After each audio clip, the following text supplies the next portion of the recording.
Fala, meu povo, vídeo novo em nosso canal e dessa vez discutindo mais uma crise migratória na Europa. Antes de entrarmos em nosso assunto, agradecer sempre ao Colégio Cotemig que me apoia, que apoia o nosso canal e faz tudo isso aqui ser possível, levando cada vez mais conhecimento a mais pessoas. Então, é um lugar onde eu trabalho há 16 anos e que me ajudou muito a ser tudo que eu sou em termos profissionais e pessoais. E hoje eu vou fazer diferente. A atual crise migratória na Europa, ela está sendo provocada por um país chamado Bielorrússia ou Belarus. E eu já tinha um vídeo onde eu explicava como que esse país se transformou no último país governado por um grande tirano, um grande ditador lá na Europa, ao lado, é claro, da Rússia, que é um país europeu e asiático, enfim. Então, vocês vão conferir esse meu vídeo, é um vídeo muito bacana, muito didático, que eu reeditei para ficar cada vez mais atual. Depois desse vídeo, eu volto explicando o atual problema migratório na Europa. Confere aí. Fala, meu povo. Então, o assunto hoje é um absurdo. É o último ditador da Europa, é o Lukashenko, um camarada que está no poder há 26 anos. E o pior, né, de forma democrática, entre aspas. É claro, a democracia ela é a melhor forma de governo, né, óbvio, até porque não tem outra opção. A outra opção, diferente da democracia, que é a escolha popular, seriam as ditaduras ou a escolha por um grupo menor de pessoas. Então a democracia é a melhor forma de governo, mas não é perfeita, né? O Hugo Chávez chegou ao poder na Venezuela democraticamente, o Lukashenko chegou ao poder na Bielorrússia democraticamente, até o Adolf Hitler virou chanceler de forma democrática, através da eleição maciça de deputados nazistas. Então, a democracia é isso, é a escolha popular e nem sempre, né, o povo acerta, mas enfim. Então, o povo está nas ruas da Bielorrússia, na capital Minsk e de outras cidades, pedindo a saída do ditador, que acaba de vencer uma eleição com 81% dos votos, mas enfim, nós vamos discutir isso aqui. Então, o que está acontecendo? Qual que é o problema? Qual a importância da Bielorrússia para a Europa, para a Rússia, para o mundo? Então vamos lá. Então a Bielorrússia é um país europeu, tem 9 milhões e meio de habitantes, é um país com 207 mil quilômetros quadrados, ele é menor que a metade de Minas Gerais. Então é um país relativamente pequeno, né, mas de uma importância estratégica gigantesca, nós vamos discutir isso aqui daqui a pouquinho. Então é um país que sempre foi conectado à Rússia, sempre, é um país que sempre foi dominado, né, fez parte da União Soviética, é um país que abandonou a própria língua, o bielorrusso, né, a maioria da população fala russo, que são línguas parecidas, mas enfim, então é um país que sempre esteve subjugado aos interesses da Rússia. E é um país muito sofrido. Durante a Segunda Guerra Mundial, ele estava ali, né, no caminho entre a União Soviética e a Alemanha. Então, os nazistas atropelaram a Bielorrússia, depois os soviéticos passaram por cima em direção à Alemanha. 1/3 da população da Bielorrússia morreu durante a Segunda Guerra Mundial. Na década de 80, foi o país que mais sofreu com o acidente de Chernobyl. Chernobyl foi um acidente nuclear, já foi tema aqui do nosso blog, ocorreu na Ucrânia, mas na divisa com a Bielorrússia. Então, cerca de 70% da radiação de Chernobyl, né, afetou a Bielorrússia, né? Ela foi mais afetada que a própria Ucrânia. E aí, com a dissolução da União Soviética, se tornou um país independente, mas independente, entre aspas, nós vamos discutir isso aqui mais para o final do vídeo, né? Um país que ainda depende muito da Rússia, em vários aspectos. Bom, e aí falando do Lukashenko, que figuraça, meu amigo.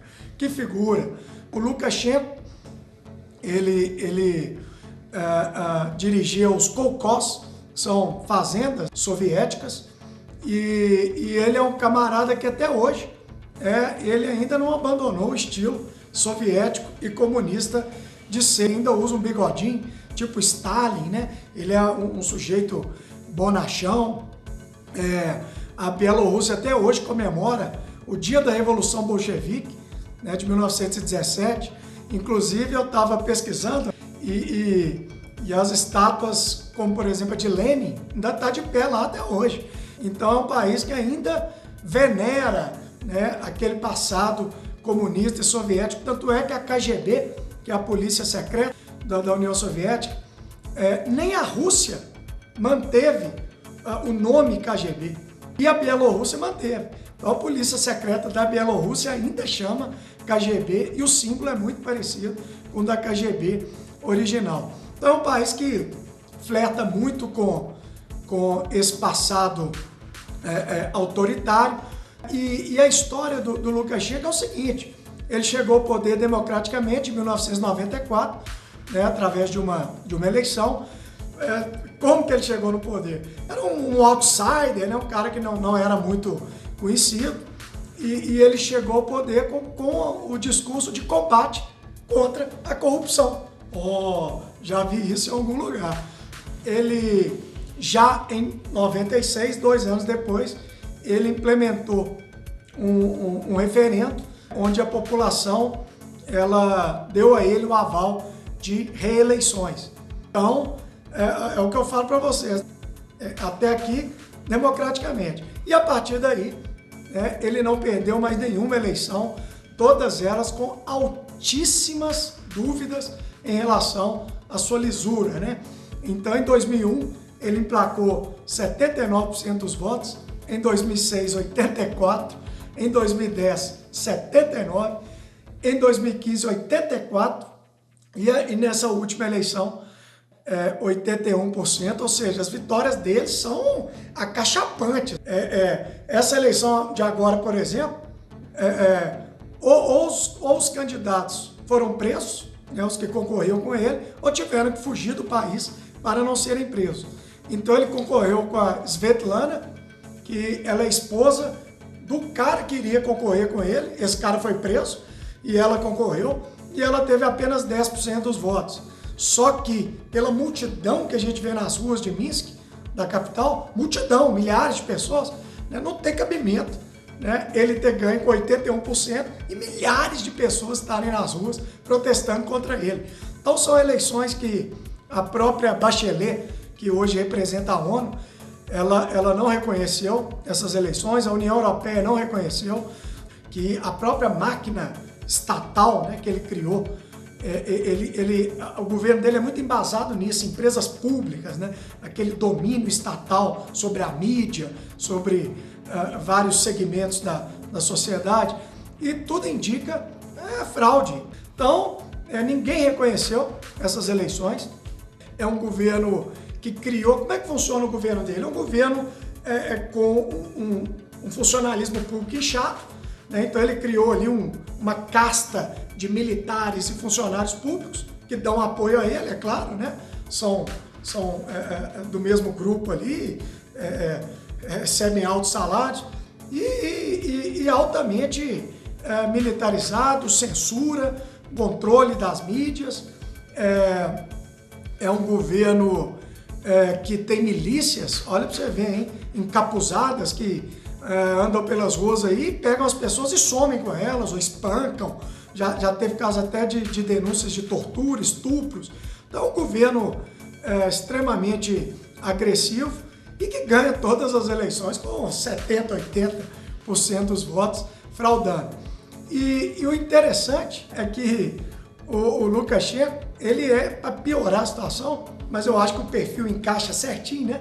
Ele é negacionista, né? Ele falou que o Covid não iria matar ninguém. Ele falou que se você tomasse vodka e fizesse sauna, matava o Covid. Opa, já vi isso em algum lugar, hein?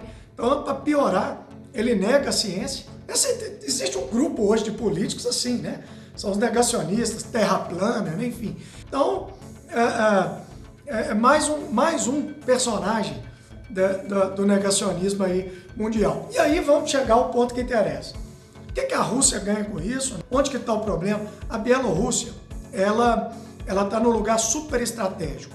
Por quê? Porque quando a União Soviética acabou, a Rússia ficou ali uns 10 anos meio perdida, e aí o Putin chegou ao poder em 1999. É algo até parecido com o Lukashenko. O Lukashenko chegou em 94, o Putin em 99, apesar de que o Putin ele fica transitando entre primeiro-ministro e a presidência, né? Agora ele está mudando as leis na Rússia para poder se candidatar eternamente. Enfim, e aí o Putin, nitidamente, ele quer remontar o passado glorioso da União Soviética e ele interfere na Ucrânia. A Ucrânia é um país que ficou dividido ali, né? O oeste querendo fazer parte da União Europeia, o leste com descendentes de russos querendo continuar sob a influência da Rússia. O país entrou em guerra civil, a Rússia mandou tropas, tomou a Crimeia, e a Bielorrússia, ela faz um papel parecido com a Ucrânia, né? Ela faz um escudo entre a Rússia, você pode olhar no mapa, e o mundo ocidental, né? Que seria ali a OTAN, Organização do Tratado do Atlântico Norte, e a União Europeia, e a Bielorrússia, ela faz ali uma barreira entre a Rússia e a OTAN barra União Europeia. Então a Rússia, ela usa esses países satélites como uma barreira a mais, né, entre ela e o mundo ocidental, vamos dizer assim. Então, o próprio Lukashenko, ele fica ameaçando: se o meu governo cair, o próximo vai ser o da Rússia. Ele ameaça o Putin, né, entre aspas, porque o Putin domina ele. Então ele fala: se o meu governo cair, o próximo vai ser a Rússia. Porque são governos parecidos, são governos com uma cortina de democracia, mas no fundo são altamente ditatoriais, estão no poder aí há várias décadas. Então o modelo Lukashenko, se cair, realmente pode ser a antessala da queda do modelo Putin de governança. Então, a outra questão são os gasodutos e oleodutos. A Rússia é um país que depende muito da venda dessas commodities, gás natural e petróleo, para a Europa, e os gasodutos passam pela Bielorrússia. Então ela é um país-chave na estratégia energética russa. Inclusive, por vários anos, a Bielorrússia comprou gás e petróleo da Rússia a preço de custo, né? Um preço mais baixo do que o de mercado, justamente por fazer ali o papel, né, de caminho dessas commodities para a Europa. Então tem a questão do escudo, da Rússia querer ter países ali entre ela e a Polônia, por exemplo, que já é um personagem da União Europeia. Tem a questão dos gasodutos, dos oleodutos, tem a questão da Bielorrússia ser uma mini Rússia em vários sentidos, né, cultural, linguístico e forma de governo, e são governos muito duros. Então a Rússia, ela, no final da década de 90, ela fechou um tratado com a Bielorrússia, que é como se fosse quase que uma confederação, né? A Rússia, ela tem poderes legais de interferir em vários assuntos da Bielorrússia, uma coisa assim impressionante. E o povo está nas ruas pedindo a saída do Lukashenko, pedindo eleições de verdade e pedindo também a liberação de quase 7 mil pessoas que foram presas nessas manifestações. E a Rússia, ela usa ali o seu capacho, né, o Lukashenko, como um escudo e dá apoio a ele. Já ofereceu dinheiro, já ofereceu apoio militar, inclusive agora eles estão anunciando exercícios militares em conjunto, Rússia e Bielorrússia. Agora que vocês entenderam o que é a Bielorrússia e os seus problemas, o que vem acontecendo? Depois que o Lukashenko mandou pousar o avião de onde ele tirou lá de dentro o seu opositor, que está preso hoje na Bielorrússia, a Europa resolveu, a partir de maio de 2021, promover sanções econômicas à Bielorrússia. E aí, o governo da Bielorrússia, em retaliação, o que ele está fazendo? Ele está incentivando e permitindo a passagem pelo seu território de imigrantes, principalmente vindos da Ásia e alguns da África. Como a Bielorrússia, ela faz fronteira ali com a Polônia, que já é um país da União Europeia, a Bielorrússia ela vem se tornando um corredor de migração em direção aos países da União Europeia, com o apoio do Vladimir Putin. Vladimir Putin, o que ele quer fazer? Ele é um cara extremamente maquiavélico. Ele quer encher as beiradas da União Europeia de imigrantes, então ele está usando essas pessoas tão sofridas como massa de manobra para mostrar para o mundo que a União Europeia não permite a entrada dessas pessoas, não dando muita importância à questão social, à questão dos direitos humanos. Então, uma forma do Vladimir Putin de mostrar que a União Europeia não é tão boazinha como ela gosta muito de propagar pelo mundo. Então, é uma briga de maquiavélicos, tanto Putin quanto Lukashenko de um lado, como a União Europeia do outro, e mais uma vez, quem sofre é a pobre população desses países em guerra, enfim, muito triste essa realidade. Então nós torcemos por uma solução rápida, que esses imigrantes parem de ser usados como massa de manobra e que a União Europeia possa receber o máximo de pessoas possível. Demorou? Fica com Deus todo mundo.